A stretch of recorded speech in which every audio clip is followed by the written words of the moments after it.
In the next 5 minutes, I want to show you one of the ways of creating your own habitat.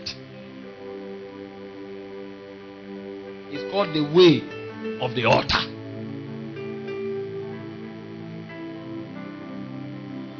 I want to keep it very simple, calm, so that everybody here can go and do it. Practice it. The way of the altar. One of the spiritual infrastructure that has the capacity to host an environment, a spiritual environment, is what we call an altar. An altar is a place of intersection between the supernatural and the natural. It's a place where natural men can encounter spirit beings. It's a gate in the spirit.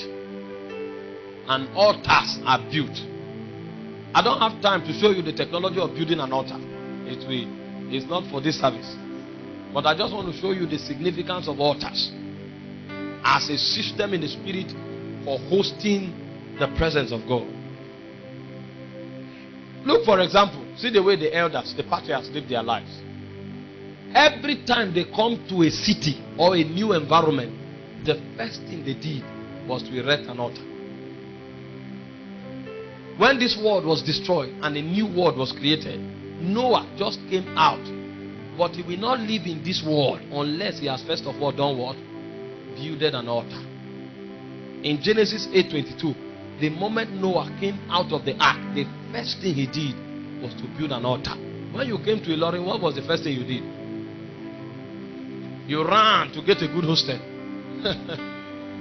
That's why the system of the environment can manipulate your life. When you build an altar, you begin to live your life from that altar. That altar becomes the spot where your life can be orchestrated from. The altar becomes the system of the spirit that design, manipulate, and control your living. The fathers had enough understanding, so they were men of the altars. You cannot define their life apart from altars. If you want to tell their stories, it is the altars that are littered in their path that will define their existence. Their life cannot be separated from the altars they built. The way you read about the biography of men, if you want to read about the life of the patriarchs, you check the altars they built. Because those altars were revelations of their encounters. Those altars were definitions of the places they entered in the spirit and the covenants they got with God. Their life was defined by altars.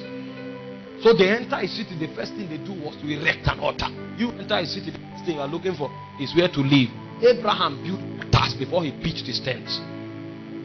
He could carry his tents from place to place, but the altars he built, they became signatures in the spiritual realm. Those altars made it legal for God to place demand on those territories. When he raised an altar, he dedicates that territory to God, and God suddenly has authority over that land. The prince that ruled over that system before he came is disarmed, because that altar was the commitment of man to dedicate a territory to the Lord.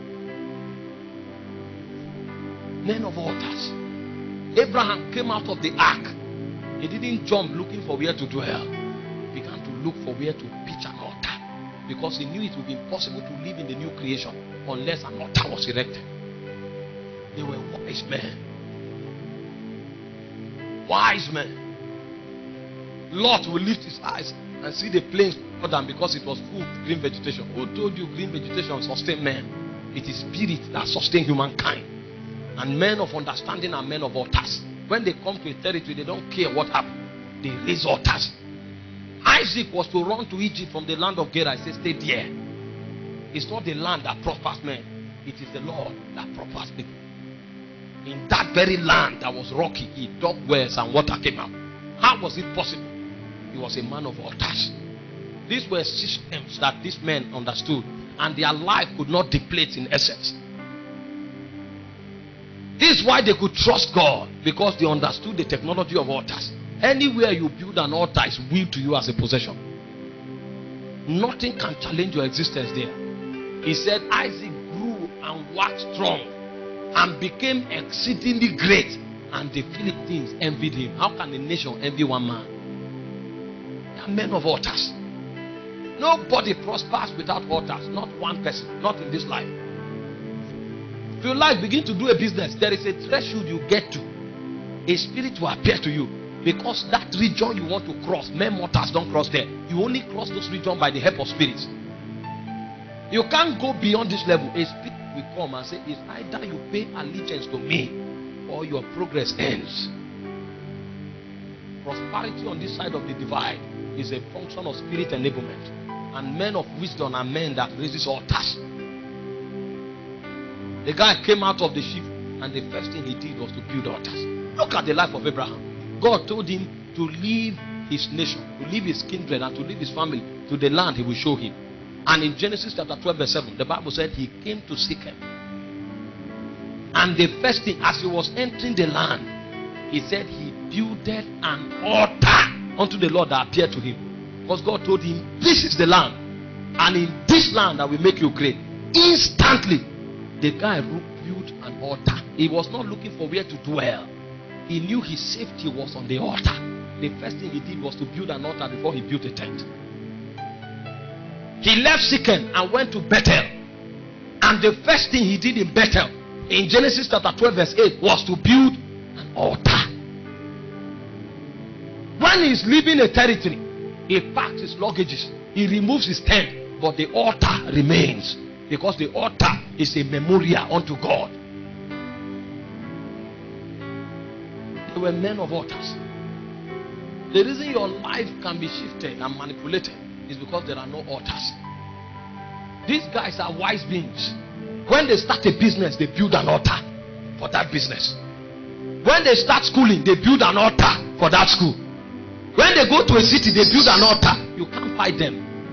If you want to attack them, the altar will rage. The fire on the altar will burn. There is no part of their life that is not covenanted on altars.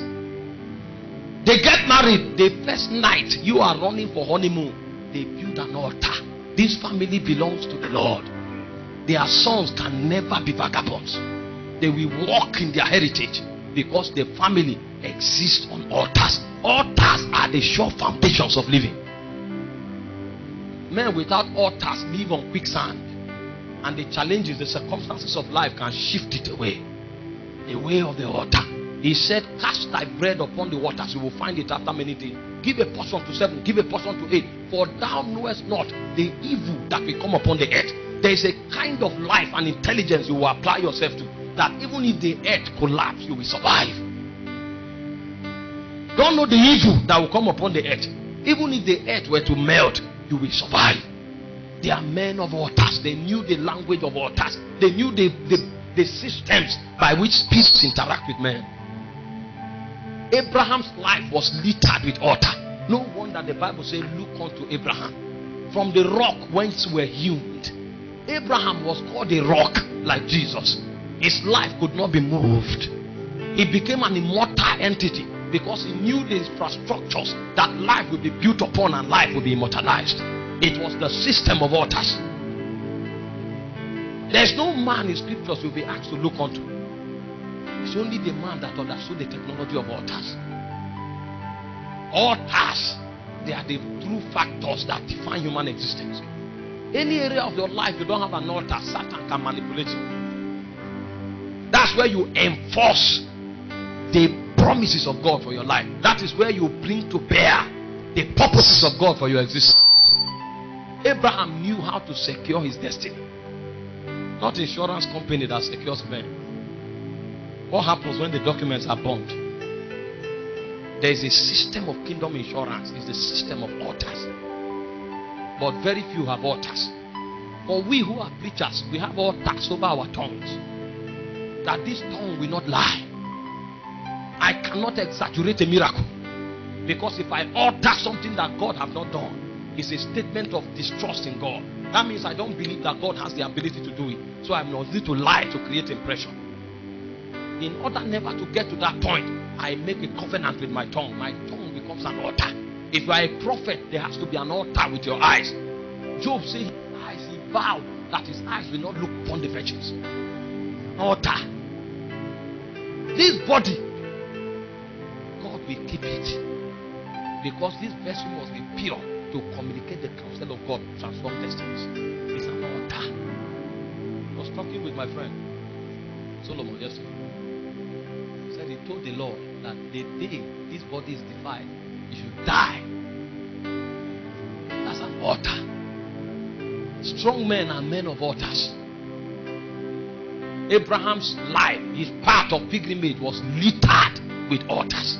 You can't trace Abraham. You can't know the places Abraham traveled to unless you check the altars that he built. So if you want to know the chronological movement of Abraham, you go and look upon the altars. You will see the altar. There's a signature of it where God first appeared to him. You'll see the altar where God promised him that this land belonged to him. You'll see the altar where God perfected his covenant with him because he sacrificed Isaac. Every time you want to understand the life of Abraham, you will check the altars that he built. And his life was immortal, because so long as those altars can still speak to the heights of the heaven, you cannot erase his existence. Many years later, his son Jacob, who was a man of the flesh, not qualified to carry the blessing, he walked by Bethel, and when he slept, his head was on the altar. And suddenly on that altar, he saw a ladder to heaven, angels ascending and descending, and he saw God standing on the altar, because that thing his father had is an immortal dynasty. It was on the strength of the altars of Abraham that Isaac stumbled into encounters, not because he was a spiritual man. The technology of altars. You want heritage of God to be preserved in your life and communicated to your lineage, then you must begin to covenant your life on altars. Altars are the insurance policies of heaven. Everything that preserves the heritage of God in a life and in a territory is predicated on the quality of altars that are erected. The wisdom of habitats. There's no altar in your life. You can choose to make decisions carelessly. The way of altars. That's how you create your atmosphere. That was how Daniel survived in Babylon. Because for every morning, afternoon, and evening was an altar. He would kneel down and pray facing Jerusalem. So even when the king said, if you pray, you will die, he was not moved. It's not the security system of Babylon that keeps him. It was the altar he built that preserved his life. The Bible said he went praying and his windows were open. He didn't hide to pray. He believed on the altar. And when they threw him to the lion's den, it was proven that he was really defended not by the powers of Babylon, but by the government of heaven. In the lion's den, the guy was there all night. The king rushed in the morning and said, oh Daniel. And he said, oh king, live forever. You can't hurt a man of altars. A man that has altars, his life is gathered in the altars that he has built. That altar must be destroyed before the man goes down. Lions became incapacitated because a man of altar showed up. These lions were hungry. They kept them to carry feats of wickedness. The Bible said when they threw his accusers, they didn't touch the ground. They were torn from the air. What was it that kept Daniel? It was a mystery. And that mystery operates in the altar. You think there are no forces in this land, you are joking. You think the things that happen in this land are coincidences, you are joking. There are spirits enthroned over different territories. Because spirit fight for territories. That's why even God himself fight for lands.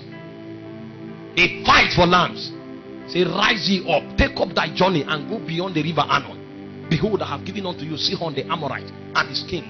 He said, begin to contend with him in battle and possess the land. Spirits are in the business of securing territories.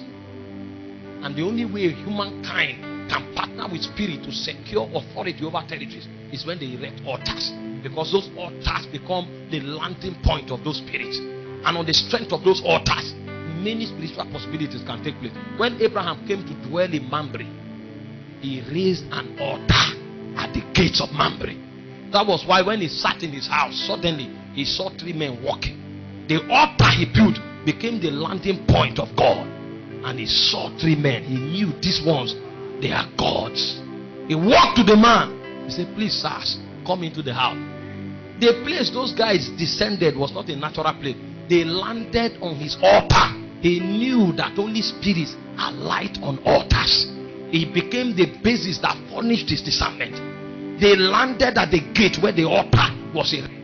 They called them. That was the day his plague ended. It was on the strength of the visitation of those spirits that his dead body was given life. That was when the womb of Sarah was rejuvenated. And he said, in the next time of life, in the next time of life, you shall be with child. It was on the strength of that encounter that Abraham was granted access for the first time to stand in the courts of heaven and negotiate about the destiny of nations. It was that encounter that brought him into the greatest stature in his walk with God. So what if you find 50 righteous men? Will you still destroy the city? The guy was talking from the heights of the heaven. What opened here was a court session. He was no longer on earth. They were negotiating about territories in the heavens of God. How did the man get to that level of rank and stature? It's because he built an altar. One man could negotiate the destiny